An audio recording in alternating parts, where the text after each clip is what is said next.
Bienvenido a Saboreando la Palabra, el comentario a las lecturas de la Misa Dominical. Te habla el Padre Ángel Siapi, de la parroquia Cristo Redentor en el Paraíso, San Juan, Puerto Rico. Recuerda que en la descripción están las citas bíblicas de las lecturas, el enlace al guión de la Lección Divina, el enlace a los apuntes del comentario y la dirección de la página web de la parroquia Cristo Redentor. En el nombre del Padre, del Hijo y del Espíritu Santo. Amén. Dios Padre Todopoderoso, que has enviado al mundo la palabra de la verdad y el Espíritu de la santificación para revelar a los hombres tu admirable misterio, concédenos profesar la fe verdadera, conocer la gloria de la eterna Trinidad y adorar su unidad todopoderosa. Por nuestro Señor Jesucristo, tu Hijo, que vive y reina contigo en la unidad del Espíritu Santo y es Dios por los siglos de los siglos. Amén. Nos encontramos iniciando nuevamente el tiempo ordinario, luego de cerrar el ciclo pascual, el domingo pasado con Pentecostés, y hoy, como todos los años, la Iglesia siempre el primer domingo después de Pentecostés celebra la solemnidad de la Santísima Trinidad. Y el domingo que viene, como todos los años también, estos dos primeros domingos del tiempo ordinario, que al retomar el tiempo ordinario después de la Pascua, la Iglesia celebrará el próximo domingo el Santísimo Cuerpo y Sangre de Cristo. Así que hoy tenemos ante nosotros unas lecturas preciosas que nos hablan del misterio insondable de la Santísima Trinidad. Ahí está la explicación de todo lo que existe, el modelo de todo lo que existe. Para entender al hombre hay que mirar a la Trinidad. Para entender la creación hay que mirar a la Trinidad porque todo proviene de Dios, que es uno y trino, y todo, en definitiva, desemboca en Dios. Dios ha creado todo para sí, no puede haber otra finalidad fuera de Dios. Así que comencemos comentando las lecturas. La primera lectura está tomada del libro de los Proverbios, el capítulo 8. Allí encontramos el tercero de los cantos del libro de los Proverbios sobre la sabiduría, en los que aparece la sabiduría personificada. Es decir, la sabiduría como una persona. El fragmento que hoy leemos nos explica que la acción de la sabiduría no se limita a las relaciones entre los hombres, sino que la sabiduría está también en el origen del orden y de la estabilidad del mundo, porque está presente junto a Dios desde el principio, antes de la creación. El pasaje que leemos emplea figuras de la cosmogonía de Israel. La cosmogonía es la forma en que se entiende cómo se ha llevado a cabo, cómo ha tenido lugar la creación del mundo, del ser humano y de los animales. Bueno, estas figuras de la cosmogonía de Israel son, por ejemplo, la frase que nos dice que Dios aploma los montes, ¿no? Como parte del proceso de creación, los montes son aplomados, Dios sujeta el cielo en la altura, Dios pone un límite al mar. Obviamente esto no son explicaciones científicas, sabemos que eso no puede ser, sino que son la cosmogonía de Israel. Es la manera en que ellos entendían cómo se había llevado a cabo. Obviamente sus conocimientos científicos y su información sobre el planeta era prácticamente nula, así que ellos se basaban en la observación diaria de lo que puede ver un ser humano en la superficie de la Tierra. Y entonces, pues, por eso, según su concepción, el mundo se dividía en tres regiones: la bóveda del cielo, el orbe de la tierra y, bajo la tierra, el abismo. ¿Okay? Así que, fíjense, esto es lo que ellos entendían. Y claro, en base a esto es que ellos escriben y ellos tratan de explicar las cosas.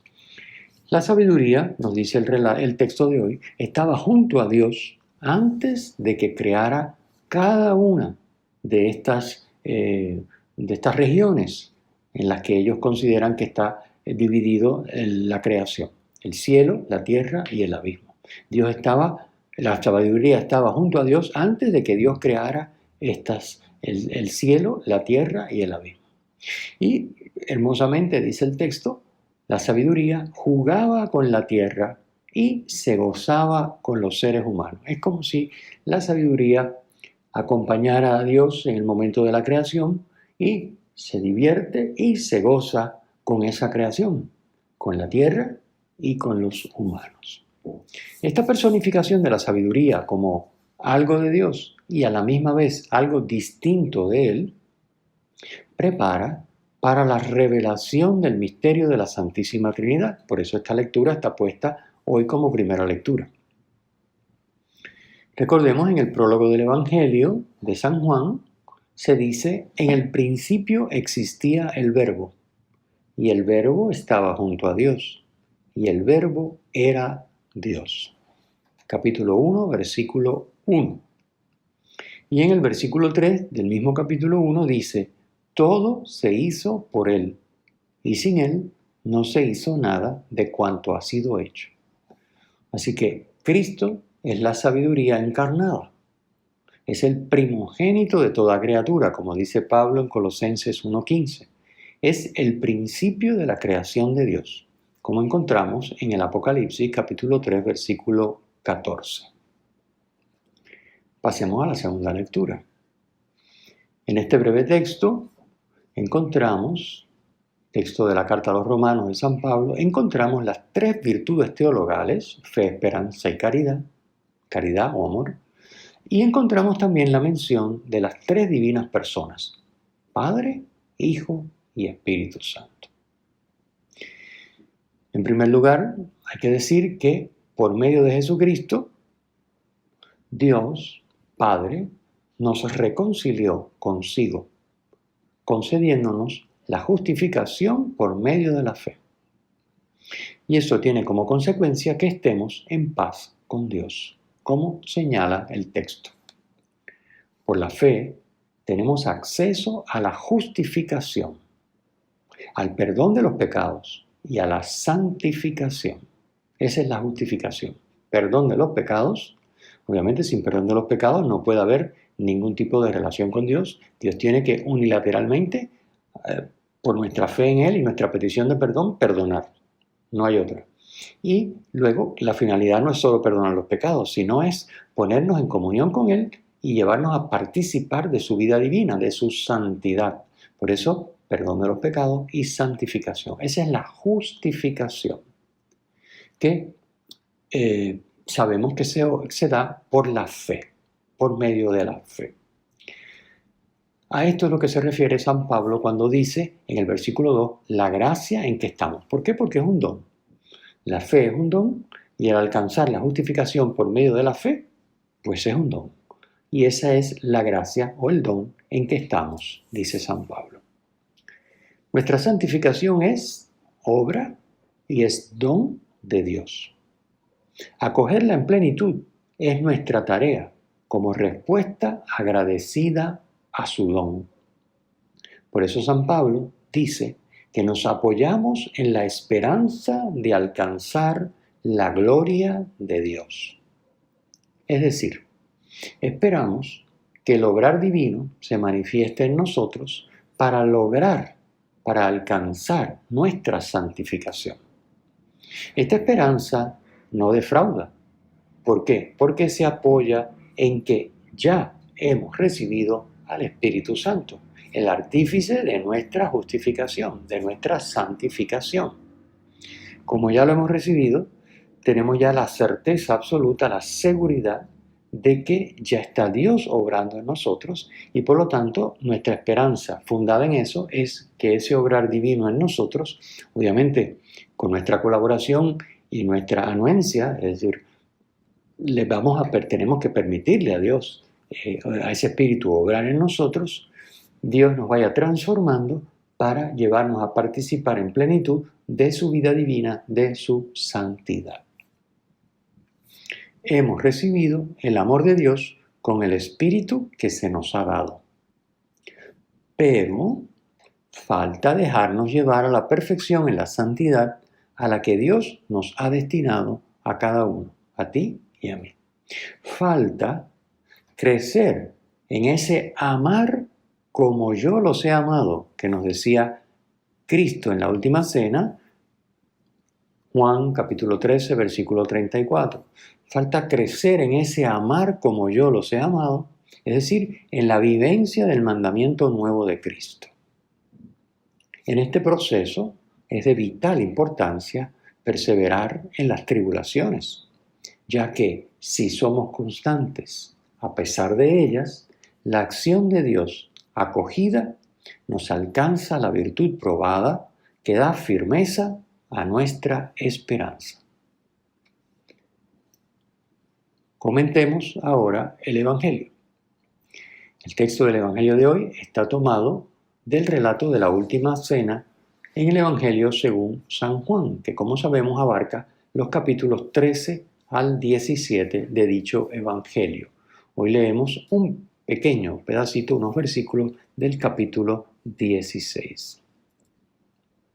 Jesús le comunica a sus discípulos que será el Espíritu de la verdad, el Espíritu Santo, quien los guiará hasta la verdad plena. Versículo 13. La verdad es Dios mismo, en su voluntad amorosa y en su actuar providente. Esto es importante entenderlo para captar lo que quiere decir Jesús con esta expresión. El Espíritu de la verdad los guiará a la verdad, hasta la verdad plena. La verdad es Dios, Dios mismo, en su voluntad amorosa y en su actuar providente.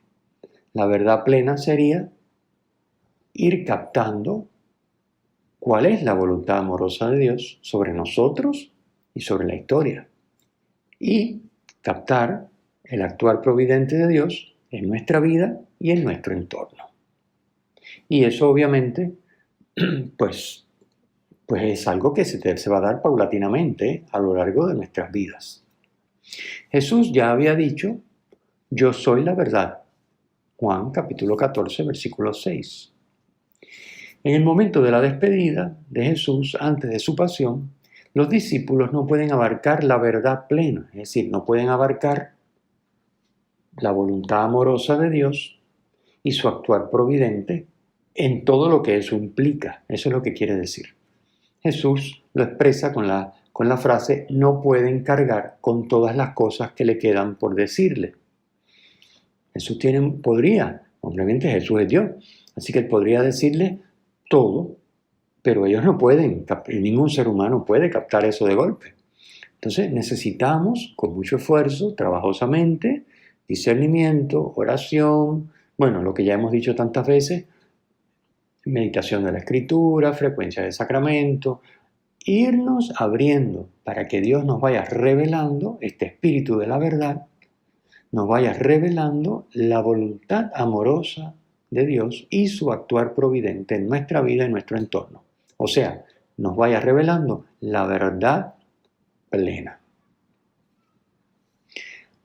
A lo largo de sus vidas y de la vida de la Iglesia, el Espíritu será quien guíe a los apóstoles y nos guíe a cada uno de nosotros los cristianos para captar poco a poco y para cada momento la voluntad amorosa de Dios y su actuar providente.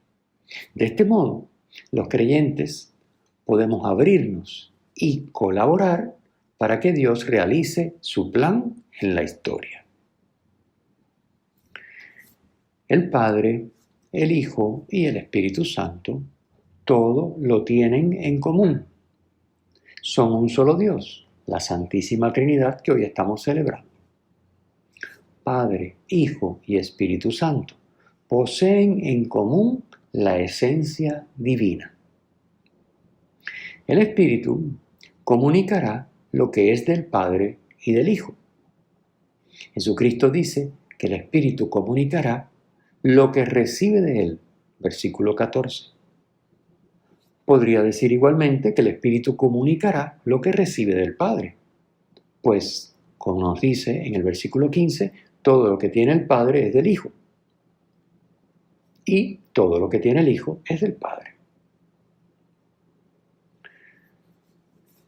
El Espíritu glorificará al Hijo, dice Jesús en el versículo 14, y también glorificará al Padre, pues manifestará la voluntad y el obrar del Padre y del Hijo.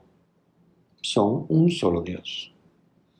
No hablará por su cuenta, sino que, por ser un solo Dios con el Padre y el Hijo, hablará de lo que oye en el seno de la Trinidad. Es decir, comunicará lo que está por venir, según la expresión que encontramos en el versículo 13. Y este comunicar lo que está por venir no es en el sentido de predecir el futuro, sino de comunicar la voluntad de Dios para cada momento. Eso es lo que quiere decir, comunicará lo que está por venir. Nos irá introduciendo y nos irá llevando a entender lo que es voluntad de Dios para cada momento, según va transcurriendo nuestra vida y la historia. Muy bien, la Santísima Trinidad, Padre, Hijo y Espíritu Santo, que ojalá que fruto de esta fiesta y de estos breves comentarios podamos profundizar cada uno de nosotros en nuestra relación con cada una de las tres divinas personas y de esa manera se enriquezca nuestra vida cristiana, se enriquezca nuestro acceso a esa verdad que el Espíritu nos revela desde el seno de la Trinidad, porque es la verdad del Padre, del Hijo y del Espíritu Santo. El Señor esté con ustedes y con tu espíritu. La bendición de Dios Todopoderoso, Padre, Hijo y Espíritu Santo, descienda sobre ustedes y les acompañe siempre. Amén. Si te ha gustado, usa el enlace para compartirlo con tus amigos.